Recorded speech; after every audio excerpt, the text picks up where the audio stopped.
This is a newly released, handwritten note made by Virginia Giuffre, the vocal and visible accuser of Jeffrey Epstein, Prince Andrew, and Ghislaine Maxwell, was found dead at her home in Australia over the weekend. Some, including her own father, have reportedly questioned how Virginia died. And now we're diving into her own words and what they mean about her life and what she was going through when she passed away. We're on the case presented by Law & Crime. I'm Chris Stewart.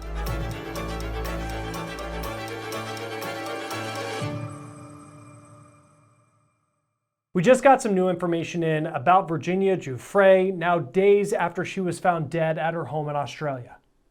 Her sister made this Facebook post that includes a picture of a journal entry that Virginia made, and we'll dive into why it's important in just a moment. This post comes as so many people are coming to grips with the reality that Giuffre has passed away, weeks after it came to light that she was in the middle of a custody dispute with her now estranged husband and was involved in a mysterious bus accident that put her in the hospital. On April 25th, Giuffre was found dead at her home outside Perth, Australia. Giuffre was American, but she moved to Australia in 2020 with her husband. The couple had 3 children, all teenagers. Giuffre and her husband had been in the middle of a custody dispute at the time of her death. There are some people who are close to Virginia Giuffre who have raised questions about how she died. For example, her dad told TMZ that he wants a deeper investigation by Australian authorities. He points to social media posts like this one from 2019, where his daughter writes, quote, "I am making it publicly known that in no way, shape, or form am I suicidal. I have made this known to my therapist and GP. If something happens to me, in the sake of my family, do not let this go away and help me to protect them. Too many evil people want to see me quieted." Giuffre's lawyer also spoke to UK media outlet The Sun and said, quote, "When I got the call, I was like, are you joking? Because there was no sign that that was something she was considering." Giuffre is one of, if not the most well-known accuser of Jeffrey Epstein. She claims that Epstein trafficked her when she was a minor. She also accused Prince Andrew of Britain's royal family of having sex with her when she was underage at 17 years old. This is the now infamous picture that was included in her lawsuit against the prince. It shows Giuffre and Prince Andrew and convicted sex trafficker Ghislaine Maxwell smiling at the camera in the background. Prince Andrew and Giuffre settled out of court in 2022 after she sued Andrew the year prior. It has never been made public how much money Andrew gave Giuffre to settle those claims, but we'll talk about the circumstance that could finally bring that number to light in just a moment. Prince Andrew has denied sleeping with Giuffre. In fact, he's denied ever meeting her. In a now infamous 2019 interview with the BBC, he said this about Virginia Giuffre when she accused him of having sex with her in 2001 in London. "I have no recollection of ever meeting this lady.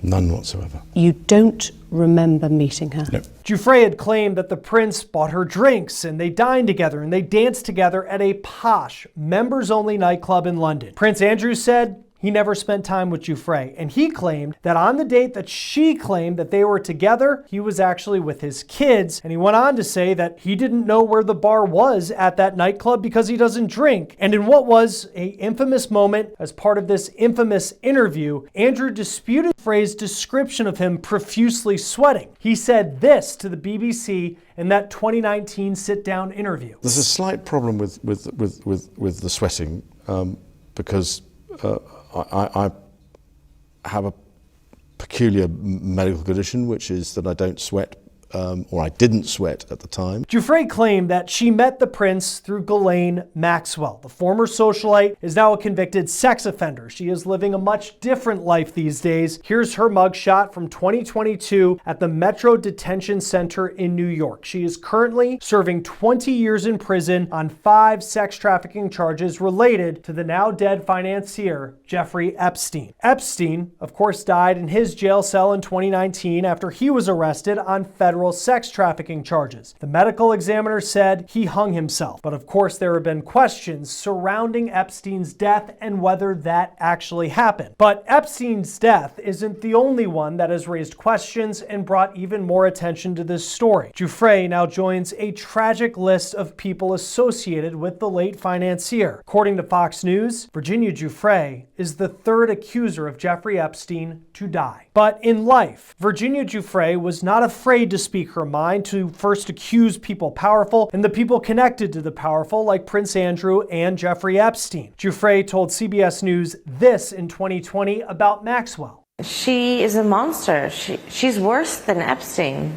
She did things even worse than Epstein did. In the wake of Giuffre's allegations and the out-of-court settlement, Prince Andrew resigned from public roles with the royal family in 2020. His mom, Queen Elizabeth, stripped Andrew of his royal and military titles in 2022 before she died later that year. Virginia Giuffre has been hailed by her supporters as a fighter for people who have survived sexual violence. Giuffre's sister-in-law, Amanda Roberts, posted this journal entry she says Giuffre made on Facebook. You can see it is handwritten. First, I'll start with what Amanda said. Quote, "While spending time with family and celebrating our sister, we were going through journal entries that Virginia had written over the years and stumbled upon this quote and thought it was a beautiful moment to share with you all. Survivors should know that she's with you and her voice will not be silenced. I know that it's so important, and her wish is that we continue to fight." And in Virginia's handwritten note, she says, quote, "Mothers, fathers, sisters, and brothers need to show the battle lines are drawn and stand together to fight for the future of victims. Is protesting the answer? I don't know, but we've got to start somewhere." Roberts told People that over the last months of Giuffre's life, she was full of pain, saying, quote, "Over the last couple of months, I had some very deep conversations with her and was trying to encourage her." Much of the pain that Giuffre dealt with in the final months of her life appear to be related to some of the issues she was having with her now estranged husband, Robert Giuffre. We started to get more of a glimpse into the challenges that Virginia Giuffre was having living in Australia on March 30th of this year when she posted this image with the caption saying she had just 4 days to live. Now, we had to blur some of the images in this picture due to YouTube policies, but in that photo you can see the bruising that is all over her face and her chest, and she's sitting in what appears to be a hospital bed. The caption is 174 words, and it brought her story back to the headlines. It read, quote, "This year has been the worst start to a new year, but I won't bore anyone with the details, but I think it's important to note that when a school bus driver comes at you driving 110 kilometers as we were slowing for a turn, that no matter what your car is made of, it might as well be a tin can. I've gone into kidney renal failure. They've given me 4 days to live, transferring me to a specialist hospital in urology. I'm ready to go, just not until I see my babies one last time. But you know what they say about wishes. Bleep in one hand and wish in the other. I guarantee it's still going to be bleep at the end of the day. Thank you all for being wonderful people of the world and for being a great part of my life. God bless you all, XX Virginia." When Virginia Giuffre made that post, it quickly went viral. She had said she had just days to live. So many people were questioning how this could happen, how all of it could be so sudden. Her spokesperson released a statement to People shortly after offering some clarification.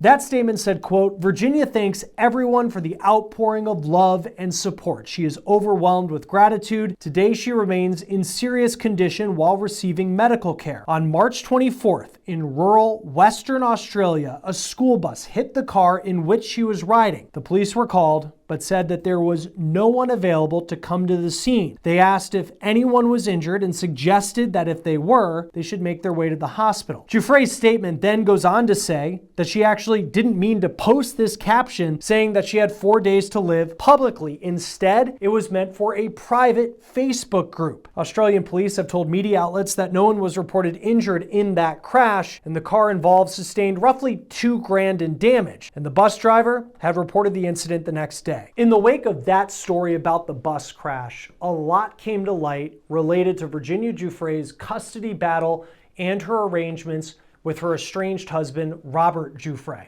According to People, Robert hit Virginia with a restraining order in February that prevented her from seeing their 3 children. Robert also accused Virginia of violating that order. Virginia accused Robert of physical abuse. Sky News in the United Kingdom says the couple separated in 2023. Robert's attorney had no comment for People. As for the man that Virginia Giuffre accused of sexual misconduct, Prince Andrew, he has yet to comment on her death. According to GB News, Giuffre's death, though, continues to have an impact on the reputation of the royal family. Royal commentator Charlotte Griffiths says that Andrew is seen as a, quote, unsolvable problem, and says that Prince William, next in line to be king after his father Charles, won't be seen anywhere near his uncle. GB News also writes, in the wake of Giuffre's death, there was an emergency meeting between King Charles and Prince William. As we said, it's unclear how much money Prince Andrew paid Giuffre to settle out of court in October 2022. The British media outlet The Sun writes that there could be a battle in court between Virginia's estranged husband Robert and her family in the United States over who would get the potentially millions of dollars left of the settlement from Prince Andrew. Not only could that create a court case that could go on for some time, but it also could be a proceeding that would allow us to finally learn how much money Prince Andrew actually paid Virginia Giuffre so his case wouldn't be heard in court. It's important to note that when talking about money and where it would go in the wake of someone's death, Virginia and Robert were estranged, they weren't divorced. As we've been saying, it took a lot of courage for Virginia Giuffre to come forward and accuse the people that she did, members of the world's most powerful elite. And there is one example that we have been following of why it can be so difficult for victims of sexual abuse to come forward. And it is the words on social media from one of Prince Andrew's ex-girlfriends.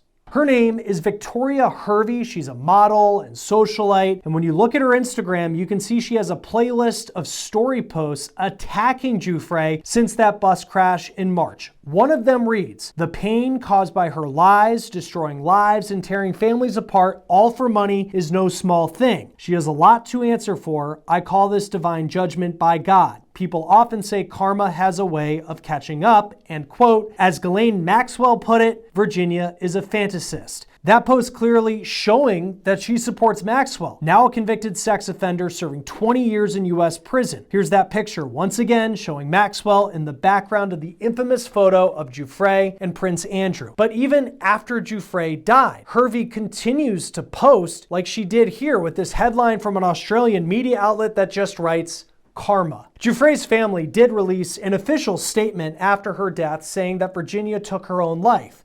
But it's still unclear, and perhaps it will always be unclear, whether her death was an intentional act. In the wake of Giuffre's death, I spoke with civil trial attorney David Ring. He spent years not just following this case and everything associated with Jeffrey Epstein, as so many of us have, but by defending people who are victims of sexual assault. And I asked him about the importance that Giuffre played in helping others who have survived sexual trauma, and why the story surrounding Jeffrey Epstein, years after his death, continues to attract so much attention. She wasn't just a voice. I mean, she was a key piece of evidence in some of the cases that were brought forward. For people who may not, you obviously remember the Jeffrey Epstein case, how he died. Ghislaine Maxwell is now in prison. From an evidence standpoint, in the cases against them and the case that was pending against Jeffrey Epstein, how important was her testimony, beyond just being that public face that people saw, but within the courtroom? Her testimony was monumental. It was critical to the case. I mean, there was only a few victims that were able to testify and come forward and tell their stories about being sex trafficked by Jeffrey Epstein, and in the second case by Ghislaine Maxwell. So Virginia's testimony was crucial to both of those investigations and cases. And obviously was the centerpiece of the allegations made against Prince Andrew. And so she was incredibly important from an evidentiary standpoint to those investigations and those cases. We were looking at some of the posts today from someone who is Prince Andrew's ex-girlfriend, Victoria Hervey. She's a British socialite.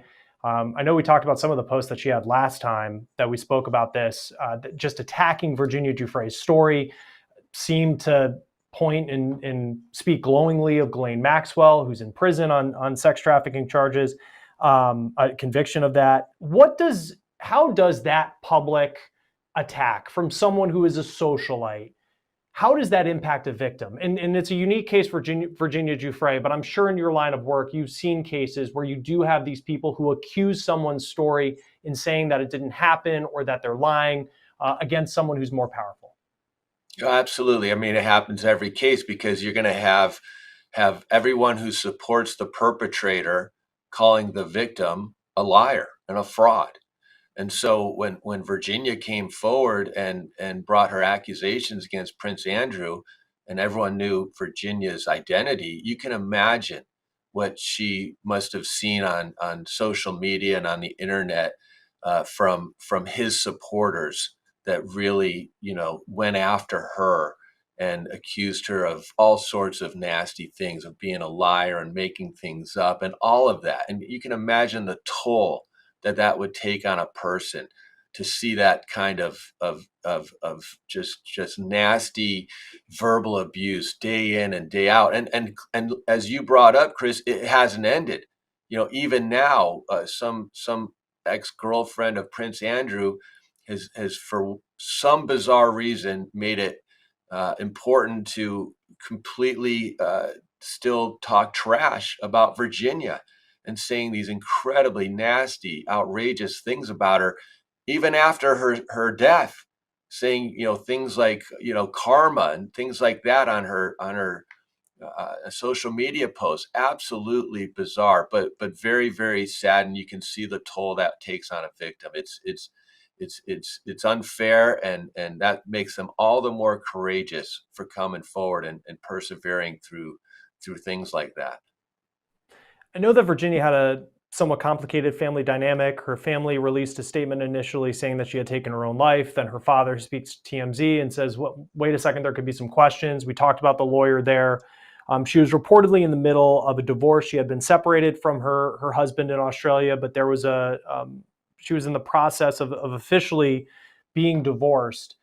You have this undisclosed amount of money that Prince Andrew paid Virginia Giuffre when they settled out of court in 2022. It seems complicated with the parties that could make a claim for that. What could happen to that money if there was some sort of court dispute that took place? Well, so here's the thing. Again, a lot of unanswered questions. But did Virginia have a will? We don't know that yet. But if she did, and it was a valid, legitimate will, okay, that's going to control her assets and where the inheritance goes to. Although even that could be challenged by other people who, family members who maybe weren't part of the will or given anything in the will, and they could come forward and say, oh, the will's fraudulent, or it was, it's not a legitimate will, things like that. If there's no will, then, my understanding of Australia law, similar to a lot of states here in America, is that because she wasn't formally divorced yet, even though she is separated from her husband, they were not divorced, he's first in line to receive her assets. And so, again, that could be something that, because that probably has to wind through the courts, that's something that we could find out a whole lot more about this settlement from Prince Andrew, because the public does not yet know the exact sum that Prince Andrew paid. And so, there's a lot of speculation out there that it was in the 8 figures and things like that, but no one has ever actually announced it and known for sure. And so if this dispute with Virginia's inheritance goes into the courts, we may very well find out what amount Prince Andrew paid to her in a settlement. Yeah, no, that's a really interesting point, and we'll see how that plays out, and then how that, of course, Prince Andrew no longer officially doing royal duties, but what would that amount add to his legacy that's already tarnished in the United Kingdom. Lastly, David, whenever we talk about Jeffrey Epstein, there's an incredible interest that people have, even years later in this case, questions about how he died, and now, even through statements from a lawyer, kind of adds to that fire of speculation, of conspiracy that people seem to have in this case. You followed this case for a long time. What is it about Jeffrey Epstein and everyone who is associated with him that creates that interest and almost the level of distrust people have with whatever officially is said by law enforcement about how he died, perhaps how Virginia died, if there's no more of an investigation into it? What is it about this story that just seems to just churn conspiracy theories?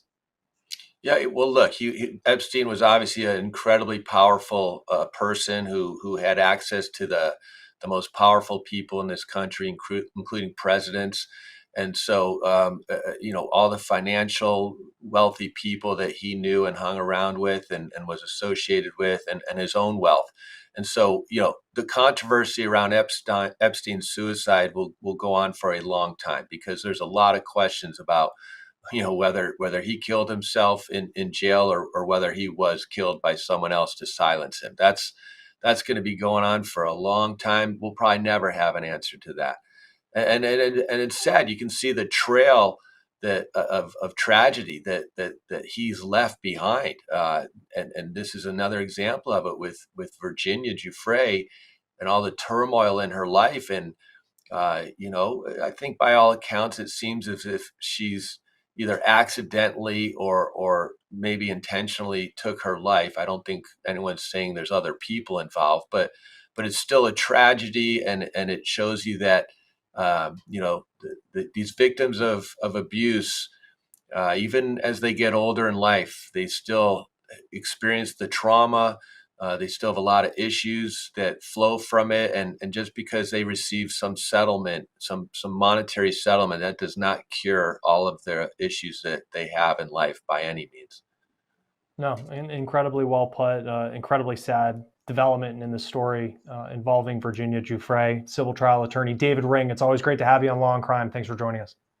Thank you. For On the Case, presented by Law and Crime, I'm Chris Stewart. We'll see you next time.